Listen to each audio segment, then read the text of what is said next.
Does your inner critic rival the likes of Simon and Gordon Ramsay? Yes, you have personality, but dogs have personality. What are you? An idiot sandwich. Well, keep watching, and I'm going to share 3 steps to censoring that inner self-critic, letting you become a happier, healthier person. Let's look into that. Now, these tips I'm going to give you aren't really a whole lot of self-pep talk or ignore that bad critic. It's more of things you can actually use and things that have helped me kind of reframe my way of thinking. Over the years, as I've exercised these, the critic has gotten quieter and quieter and quieter. I'm going to gradually talk quieter, as if I'm growing distant. I know what you're thinking. Why should I care? So according to Harvard Health, Harvard? forgiving and nurturing yourself can set the stage for better health, better relationships, and better overall well-being. This actually yields a number of benefits, including lower levels of depression and anxiety. Inner peace. Inner peace. That's cool. You see, self-compassionate people recognize when they're suffering, and at these times, they're kind to themselves, which reduces their anxiety and related depression. Now my inner beauty is appearing. Now, while some people come by it naturally, others have to learn this skill. But luckily, it is a learnable skill. I'm human. I can learn. Sorry, you're gonna see the T come out a lot. I have been doing a lot of videos today, and I'm losing my voice, so this is helping. Got a frog in my throat. So I hear you asking, well, what's the difference between self-compassion and self-esteem? What's the difference?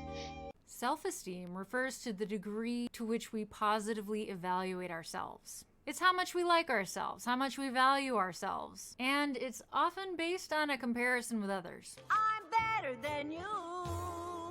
Whereas self-compassion is not based on judgments or evaluations. It's just a healthy way of relating to ourselves. Gotta have some compassion. And doesn't involve comparing yourself to anyone else in any way. Don't worry about anyone else. So I'm sure you want to get right into it. What are the 3 ways I can use self-compassion? So the first step to overcoming your inner critic is to look at things instead in a way of bettering yourself. What do I mean by that? So instead of saying, I never do anything right, instead say, okay, well, mistakes are how somebody learns, which is true. You're right, Greg. Thanks for correcting me. That's how I learn. Sounds dumb, but it's true. You'll get it eventually. See, if you look at challenges in like a you are growing type of way, they kind of lose their power to bring you down. Rome wasn't built in a day. Arnold Schwarzenegger wasn't huge as a toddler. I mean, things take time to build, to learn, to get things right. So why punish yourself when that's just how it works for everyone? The second step to overcoming your inner critic is to try and always be in the moment.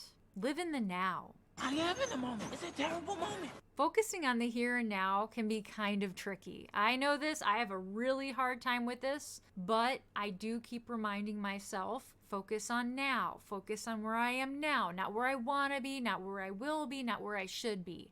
Now, where you are now.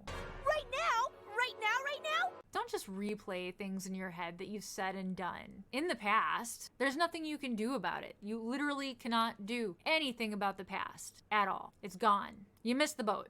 I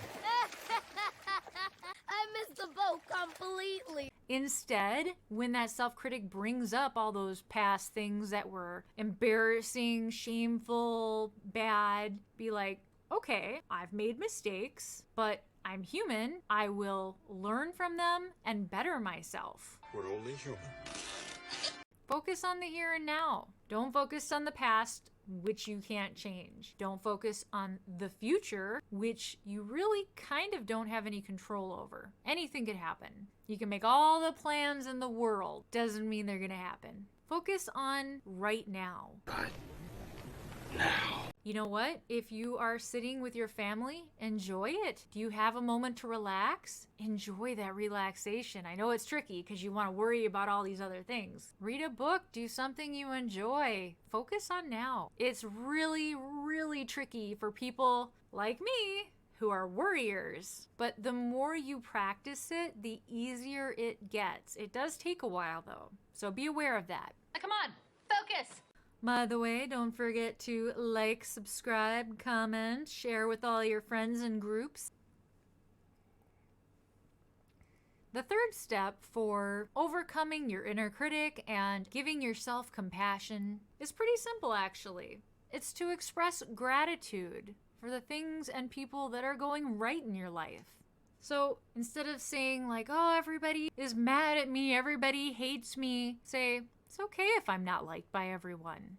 It is. This is especially important for those of you on social media, because we all know crabby people on social media just love to share their misery. Nice. Don't let them. Don't take that burden from them. Leave it with them.